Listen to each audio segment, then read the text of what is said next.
Assalamualaikum warahmatullahi wabarakatuh. Perkenalkan, nama saya Inang Anggraini dengan NIM D1B1210886 dari kelas A, jurusan Agroteknologi. Di sini saya akan mempresentasikan dengan mata kuliah pertanian berkelanjutan. Langsung saja.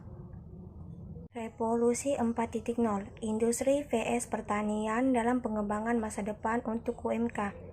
Revolusi industri dan pertanian yang telah berlangsung hingga saat ini memberikan ide dan pertimbangan untuk masa depan yang dihadapi pertanian di sepanjang rantai pasokan pertanian untuk memungkinkan implementasi operasional pedoman industri 4.0. Nilai ilmiah selanjutnya adalah investigasi bagaimana pendekatan industri 4.0 dapat ditingkatkan dan relevan dengan sektor pertanian, namun industri berkembang pada tingkat yang jauh lebih cepat daripada pertanian. Faktanya sudah hari ini para ahli berbicara tentang industri 5.0. Di sisi lain, revolusi 4.0 di bidang pertanian masih terbatas pada beberapa perusahaan inovatif. Pendekatan industri 4.0 memungkinkan terciptanya lingkungan di mana semua elemen secara terus-menerus dan mudah dihubungkan bersama. Semua perangkat, misalnya CPS, sistem siberfisik, dan fungsionalitasnya dialamatkan sebagai layanan yang terus-menerus berkomunikasi satu sama lain, sehingga mencapai tingkat koordinasi yang tinggi. Inovasi ini juga mempengaruhi pertanian kecil yang menengah yang harus berinvestasikan dalam teknologi canggih untuk mengikuti evolusi berawal dari perbedaan antara industri tradisional dan pertanian. Revolusi industri. Teknologi digital menawarkan manfaat inovatif untuk bisnis ekonomi dalam industri. Revolusi pertama dimulai sekitar tahun 1780 dengan diperkenalkan pabrik produksi mekanis yang ditenagai oleh air cair atau uap. Revolusi industri kedua lahir 30 tahun kemudian ketika jalur perakiran mekanis pertama yang ditenagai oleh listrik dibangun. Era produksi massal telah dimulai. Revolusi industri ketiga dimulai pada akhir 1960-an ketika program Lager Counter PCL pertama dibangun. Sejak saat itu dimungkinkan untuk mengotomatiskan produksi menggunakan elektronik dan teknologi informasi. Konsep pertanian 4.0. Berdasarkan konsep seperti Internet of Things, industri 4.0 di sektor primer didefinisikan pertanian 4.0 dan metodenya telah diperiksa di beberapa daerah pedesaan. Sejalan dengan itu, revolusi di bidang pertanian dalam hipotesiskan yang telah berjalan seiring dengan inovasi di sektor industri dalam beberapa tahun terakhir. Revolusi dari 4.0 ke 5.0, industri vs pertanian. Perpaduan pertanian presisi dan internet pertanian mengarah ke pertanian 4.0 atau pertanian digital yang menghubungkan berbagai teknologi yang bertujuan untuk meningkatkan hasil dan keberlanjutan tanaman, meningkatkan kondisi kerja serta kualitas produksi dan proses. Selain itu, pengembangan pertanian 4.0 baik tidak hanya untuk pertanian tetapi juga untuk pembangunan berkelanjutan. Pembahasan atau implikasi ke depan revolusi industri keempat memungkinkan perusahaan menggabungkan produktivitas dan kecepatan untuk merespon pasar, membuat sistem mereka lebih produktif dan kompetitif. Namun mereka tidak mengambil jalan ini untuk resiko keluar dari kompetisi dunia. Revolusi hijau, dampak batas dan jalan di depan. Dampak positif terhadap pengentasan kemiskinan dan penurunan harga pangan sebagian besar didorong oleh perbaikan plasma tanaman diserta yang kemudian dialihkan oleh Program Pertanian Nasional untuk Adaptasi dan Seminasi. Keuntungan produktivitas dari perbaikan plasma tanaman saja diperkirakan rata-rata 1,0%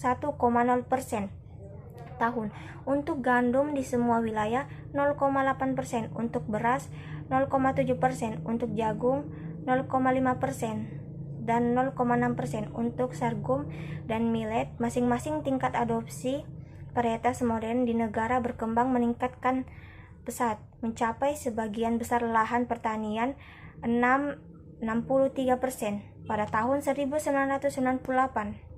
Keterbatasan strategi pertumbuhan GR berkontribusi pada pengurangan kemiskinan yang meluas, mencegah kelaparan bagi jutaan orang, dan menghindari konversi ribuan hektar lahan menjadi budidaya pertanian pada saat yang sama. GR juga mendorong bagaimana dari konsekuensi negatif yang tidak diinginkan, sekaligus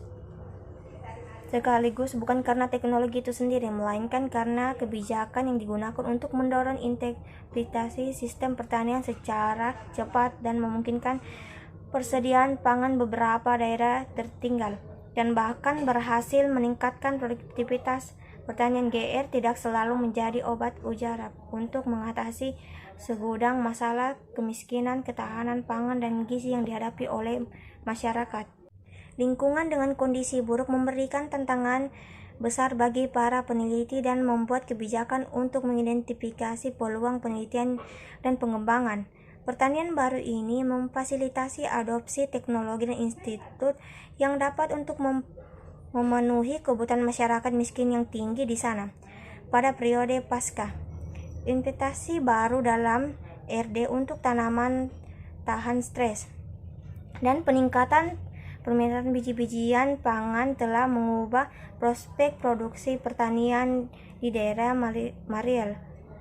Varietas tahan kekeringan dan hama seperti pada toleran terendam air dan jagung toleran kekeringan memberikan opsi yang mengurangi resiko pertanian dan meningkatkan insentif untuk berinvestasi dalam pengembangan tanaman pangan. Dari pertanian cerdas menuju pertanian 5.0, tinjauan tentang pengelolaan data tanaman. Informasi yang ditawarkan tanaman berupa menjadi keputusan yang menguntungkan hanya jika dikelola secara efisien. Kemajuan saat ini di dalam manajemen data membuat pertanian cerdas tumbuh secara eksponensial, karena data telah menjadi elemen kunci dalam pertanian modern untuk membantu produsen dalam pengambilan keputusan penting. Sektor pertanian sedang mengalami transformasi yang didorong oleh teknologi baru yang dampaknya sangat menjanjikan karena akan memungkinkan sektor primer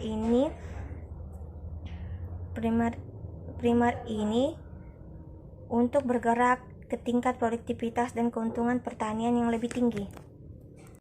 Pertanian berbasis data, pertanian 4.0. Filosofi baru yang berpusat pada data pertanian ini diungkapkan dengan beberapa nama: pertanian 4.0, pertanian digital, atau pertanian cerdas, dan lahir ketika telematika dan manajemen data digabungkan dengan konsep pertanian presisi yang dikenal meningkatkan akurasi operasi. Akibat pertanian 4.0 didasarkan pada prinsip pertanian presisi dengan produsen menggunakan sistem yang menghasilkan data pertanian mereka. Manajemen berbasis data untuk pertanian lanjut. Tahapan utama. Sistem manajemen ini berdasarkan data lapangan yang objektif dan pengambilan keputusan yang cerdas dimulai dari yang sebenarnya tanaman untuk mengambil keuntungan dan varietas batiknya baik dari segi spesial maupun waktu hitoplasm. Mengacu pada sarana fisik yang dengannya informasi diolah menjadi sensor elemen melalui mana data objektif diukur dari tanaman, tanah, dan ambien. Pengambilan data dari sensor dapat dilakukan dengan berbagai cara, mulai dari memasukkan pen drive, port USB, hingga mendapatkan file. Analisis ini menegaskan bahwa pengetahuan yang konsisten tentang pertanian mengarah pada keputusan yang optimal, sehingga manajemen pertanian dapat menganalisis solusi khusus untuk setiap pertanian. Sehingga 30 tahun harapan besar dan kekecewaan dengan penerapan robotika pada pertanian waktunya tampaknya tepat untuk pertama kalinya. Namun untuk memanfaatkan seperti ini yang tepat untuk bergerak maju menuju pertanian modern dan berkelanjutan yang mampu menunjukkan kekuatan penuh manajemen berbasis data untuk menghadapi tantangan produksi pangan di abad ke-21. Itulah tadi hasil presentasi saya. Lebih kurangnya mohon dimaafkan. Wabillahi taufiq walhidayah. Wassalamualaikum warahmatullahi wabarakatuh.